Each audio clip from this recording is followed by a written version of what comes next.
Saludos, profesor. Mi nombre es Víctor Bartomier y el día de hoy daré inicio a la presentación con el tema distribuciones de probabilidad. Esto lo haremos con mis compañeros Fernanda Axen, Omaris Rendón, Aymara Sifontes y Carlos Cortés.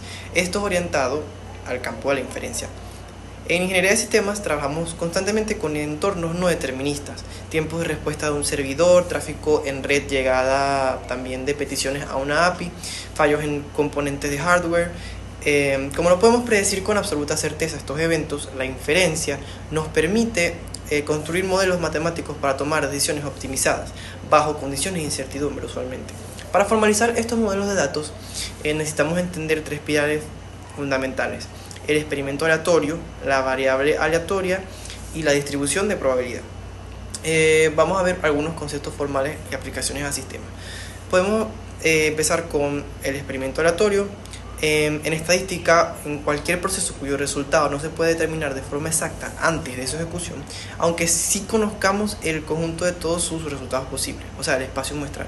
A diferencia de un proceso determinista, como ejecutar una función pura en un código, donde para una misma entrada siempre obtenemos la misma salida, un experimento aleatorio involucra variables del entorno. Un ejemplo sencillo puede ser enviar un paquete de datos a través de un nodo de red y observar si el paquete llega con éxito o se pierde por latencia o congestión. Ahora veamos una variable aleatoria. Los eventos del mundo real o de los sistemas suelen ser estados puramente cualitativos, por ejemplo, un paquete entregado o un paquete perdido. La matemática y los algoritmos no pueden operar directamente con estados cualitativos, por lo que necesitamos mapearlos a un dominio numérico. Una variable aleatoria, denotada formalmente como x, es una función que asigna un valor numérico a cada elemento del espacio muestral. Siguiendo el ejemplo de la red, definimos nuestra variable aleatoria x de la siguiente manera. Por ejemplo, x igual 0 si el paquete de datos se pierde, o x igual 1 si el paquete de datos se entrega con éxito. Con esto transformamos en un evento de red a un dato cuantitativo con el que podamos realizar un análisis matemático. Veamos qué es la distribución de probabilidad. Esto nos lleva al punto central, el cual es la función o regla matemática que nos proporciona la estructura completa del comportamiento de nuestra variable aleatoria. Nos muestra todos los valores que la variable puede asumir y la probabilidad asociada entre ellos. En nuestro ejemplo de la red, supongamos que el nodo tiene una tasa del éxito del 98%. La distribución de probabilidad de la variable x se definiría como p de x igual 0, que puede ser como 0,02, que esto da como una probabilidad del 2%, y p de x igual 1, que da una probabilidad de éxito del 98%. Cumpliendo con el axioma fundamental de la probabilidad, la suma de las probabilidades da que es 1. Esta distribución específica, que formalmente se conoce como una distribución de Bernoulli, es el punto de partida para inferir el comportamiento del gráfico a gran escala. Ahora tenemos la importancia de esto. ¿Por qué es crucial para nuestra materia de inferencia? Porque en la práctica real como ingenieros no conocemos de antemano la probabilidad exacta de un sistema. No sabemos con certeza cuál es la tasa real o los fallos de un servidor respuesta a una base de datos. Lo que hacemos es tomar una muestra de datos, por ejemplo, registrar los logs de 1000 peticiones, asumiendo que esa muestra sigue una distribución de probabilidad. A partir de esa distribución teórica podemos inferir parámetros poblacionales, estimar tiempos de sistema, probar hipótesis para validar si una actualización de software mejoró o empeoró el rendimiento. Entonces, en conclusión, el experimento aleatorio captura la incertidumbre de los sistemas, la variable cuantitativa, los eventos para que sean procesables computacionalmente, y la distribución de probabilidad nos da el modelo matemático sobre el cual fundamentamos la inferencia estadística para dimensionar servidores, optimizar redes y tomar decisiones basadas en datos. La distribución binomial. La distribución binomial es una distribución de probabilidad discreta que describe el número de éxitos a realizar una serie de ensayos independientes entre sí, donde cada ensayo solo tiene dos resultados posibles, éxito o fracaso. A cada uno de estos dos ensayos individuales se le conoce como ensayo de Bernoulli. Por ejemplo, lanzar una moneda al aire, verificar si un producto sale defectuoso o no, o saber si un cliente realiza una compra. Las condiciones para que exista una distribución binomial son el número fijo de ensayos. El experimento se repite una cierta cantidad de veces que debe ser conocida. Dos resultados deben ser mutuamente excluyentes. Solo puede ocurrir éxito, que sería el resultado deseado, o fracaso. La probabilidad es constante. La probabilidad de tener un éxito se mantiene igual en cada ensayo. Y la independencia. El resultado de un ensayo no afecta ni cambia el resultado de los demás. Un ejemplo en la vida real podría ser un examen que conste de 10 preguntas de opción múltiple. Si se responde al azar cada pregunta que tiene 4 opciones, la probabilidad de acertar una es de 0,25. La distribución binomial te permite calcular la probabilidad exacta de aprobar respondiendo correctamente de 6, 7 o más preguntas. Distribución de Poisson.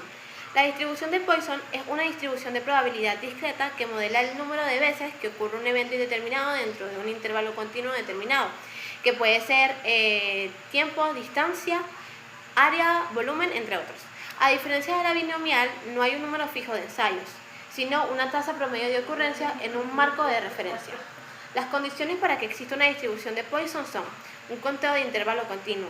Se mide cuántas veces ocurre un fenómeno en un lapso de tiempo, por ejemplo, por día, por metro cuadrado. Independencia de ocurrencias. Que un evento ocurra en un instante no cambia la probabilidad de que ocurra en otro. Tasa promedio constante. La cantidad promedio de eventos por unidad de medida se mantiene estable. Improbabilidad de simultaneidad. La probabilidad de que ocurran 2 o más eventos al mismo tiempo exacto es prácticamente de 0. Un ejemplo de la vida real puede ser una central de atención telefónica que recibe un promedio de 8 llamadas por hora. La distribución de Poisson permite calcular la probabilidad de que en la próxima hora entren exactamente 3 llamadas, ninguna llamada o más de 12 llamadas. Buenas noches, mi nombre es Fernanda Axa y les voy a explicar sobre la distribución normal o campana de Gauss.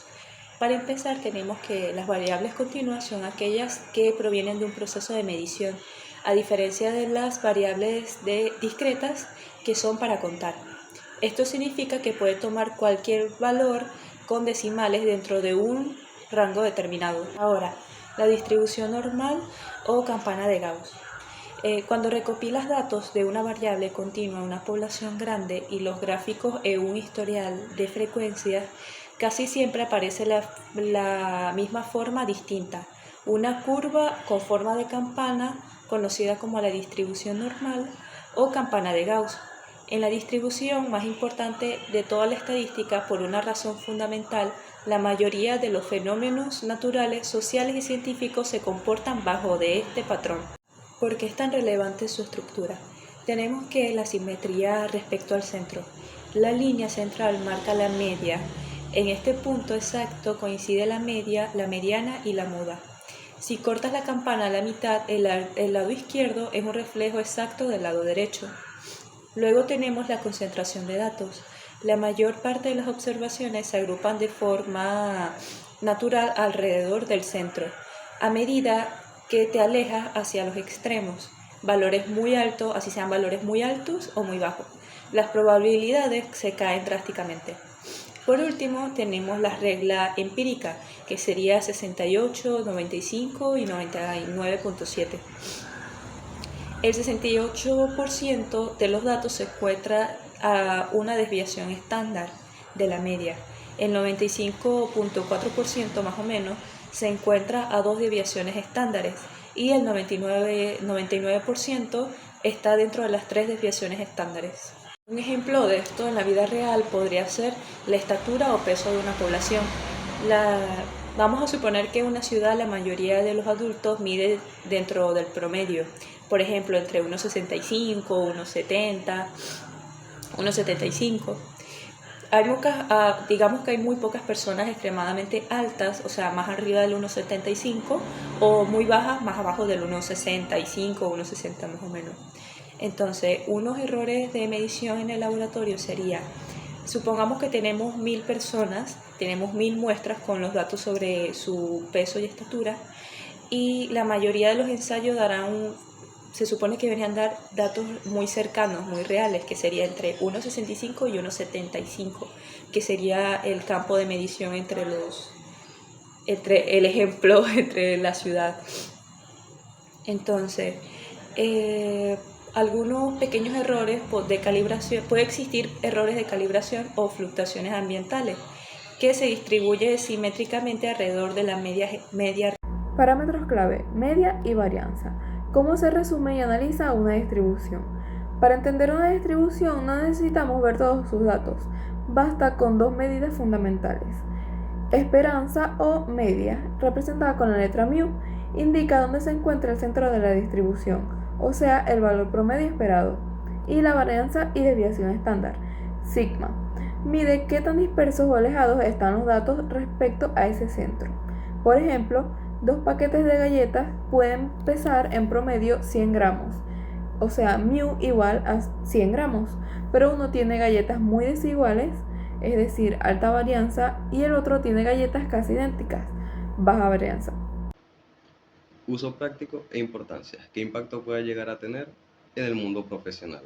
En nuestro caso, como ingenieros en sistemas, podemos utilizarlo en el control de pruebas y monitoreo, en donde si contamos con un plan de acción que conste de diferentes módulos, podemos llegar a estudiar qué módulos puedan llegar a fallar. También podemos utilizarlo en las redes y transmisión de información, en donde monitorearemos si se pueden extraviar paquetes de información. También se utiliza en la validación, que se utilizará como una clasificación binaria para estudiar el intervalo de confianza de los módulos de los planes ya mencionados o los que se puedan realizar en un futuro. También en seguridad informática. Si nosotros trasladamos esto a un caso financiero, se puede utilizar para evitar corrupciones y fraudes o para la valoración de opciones. Y en un caso de ciencia o salud, se puede utilizar para un diagnóstico médico, análisis o epistemología.